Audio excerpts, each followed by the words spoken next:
Anish. Okay, we got one kid. What about Bharat? They did.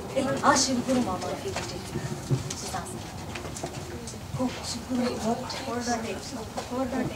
This is text 4.8. Paritanaya sadhuna vinasaya jidukshritam dharma samsaya pantaya sambhavami yuge yuge, to deliver to the pious and to annihilate the miscreants, as well as to re-establish the principles of religion. I myself appear millennium after millennium. Hare Krishna. The kids have set up a very high standard, so it's hard to meet. And actually Anupama was my inspiration. She is the one who started the Sunday school, and I was her aide, and then slowly transformed into a full-scale school. And now Vaishnavi is actually taken over my class. So our guru is our guru. I have many gurus: Maharaj, Ram Prasad Prabhu, and now Radha Pran Prabhu also. And I have known Radha Pran Prabhu and Anupama for a very long time. Thanks for their association. And we are studying chapter 3, and I'll be saying verse 3 from chapter 3. Sri Bhagavanu Vacha Lokesmin Vividanishta Pura Prokta Mayanagha Jnana Yogena Sankhyanam Karma Yogena Yoginam. Translation by His Divine Grace A.C. Bhaktivedanta Swami Srila Prabhupada. The Supreme Personality of Godhead said, O sinless Arjuna, there are two classes of men who try to realize the self. Some are inclined to understand it by empirical, philosophical speculation, and others by devotional service. And our explanation in my own words. In chapter 2, Arjuna was perplexed. He, after seeing the entire army of his own relatives, he did not want to fight. He forgot his duty as a warrior and he stopped fighting. At that point, if Krishna had come to him and explained about devotional service and just told Arjuna it's your duty to fight, he would not have been able to convince him. So Krishna introduced Sankhya Yoga, which is the analytical study of body and soul.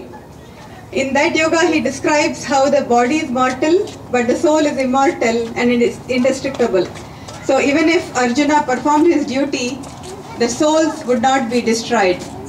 And later in verse 239, Krishna introduced Buddhi Yoga, which is devotional service, which is Krishna consciousness, which Prabhupada has brought to us. And in Krishna consciousness, if we practice it strictly, we will also be freed from the bonds of material action.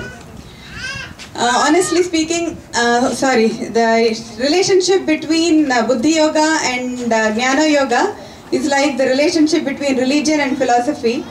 Religion without philosophy is sentiment, and philosophy without religion is mental speculation. So to tell about myself, I was attracted to ISKCON through the lectures and philosophy actually. And slowly it has gradually brought me to the path of Krishna consciousness. Although I realized that Bhakti Yoga is easier to practice and it is better to practice directly and come to the path of Krishna consciousness, but and because they accept more than question. And lately I have realized how much deity worship is important, especially the last month, because of our not able to see Radha Madhav Hari. So at least I am thankful that he has showed how much I like him. Hare Krishna.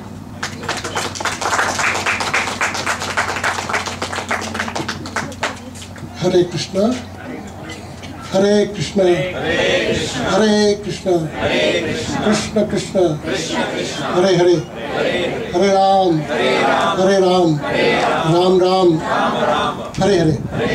Raju Prabhu is here. I am also here, two of us at least from IIT Kharagpur. Our motto is Yoga Karma Sukoshalam, which is from chapter 2, text number 50. Raju Prabhu, would you like to go ahead? If not, I'll go ahead. Buddhi yukto jahati hai ubhay sukrata dushkrite tasmad yogaya yujyasva yoga karma sukoshalam. A man who is engaged in devotional service rids himself of reactions from both good and bad work. Therefore, Arjuna, strive for yoga, which is the art of all works. So, Yoga Karma Kaushalam is our motto. Today is 14th of December. It marks 1 year of Krishna's appearance in Goshala. Krishna is our calf. He was born last year. His other name is Rainbow because it was shining rainbow that day. So we are going to celebrate Krishna's birthday today. 3 days ago, we had birthday of Balrama. He was born on 11th of December. We have 2 more cows, Annabelle and also Laila Rani. So those of us who would like to go, they can join me. Those of us who cannot go, they can just say here, Hare Krishna, Hare Krishna, Krishna Krishna, Hare Hare, Hare Ram, Hare Ram, Ram Ram, Hare Hare, Hare Krishna. Hare Krishna, everyone. First of all, I would like to thank kids for presenting such a wonderful chapter 2. It reminds me and give me a brief idea, brief summary of the chapter 2. Okay, it's kind of a nice to learn Bhagavad Gita in that age. Before they polluting their mind, they will get tuned to Krishna consciousness and the right message from the Lord. I'm going to present chapter 3, Karma Yoga, verse 19. Sorry, I had to look my little note. Verse 19. Tasmad asakta stattam karyam karma samachara asakto hi achram karma param apnoti purushaha. English translation. Therefore, without being attached to the fruits and activities, one should act as a matter of duty, for by working without attachment, one attains the supreme.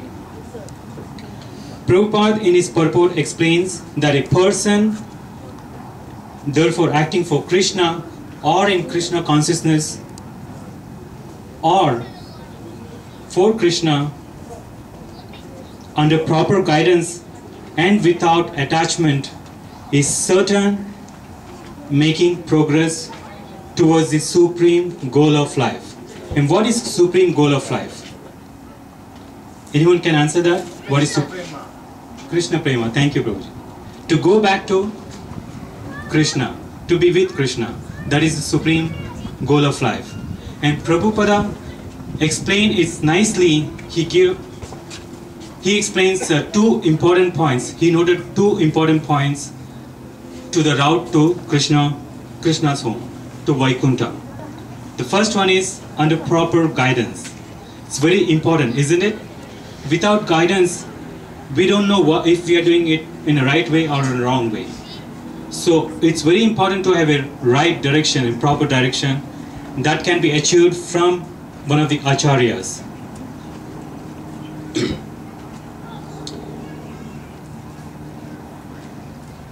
In my note, actually, I wrote it, we all know what happens if we don't refer to it, if we don't get a proper direction. We always follow the easy path, right? If we find if it's difficult to do, then we'll see what is the easy path to do and we'll make a tweak and we go according to our way. And slowly and steady, the right meaning of Bhagavad Gita will be disappearing. Isn't that true? Right? So it is very important to have a proper guidance. And the second point which Prabhupada explained is without attachment. It's kind of a very difficult situation, right? Because we always do things for the result. If there is no result attached to that, it doesn't motivate us to do that. Right? Again, after learning this verse, I thought to myself, and I was thinking, like, why we have to do we have to perform duty without attachment. But while I'm kind of like addicted to Mahabharat in the Star TV, I was just going, and then I realized suddenly, like, why without attachment is necessary. If we also Ramayana and Mahabharata, right?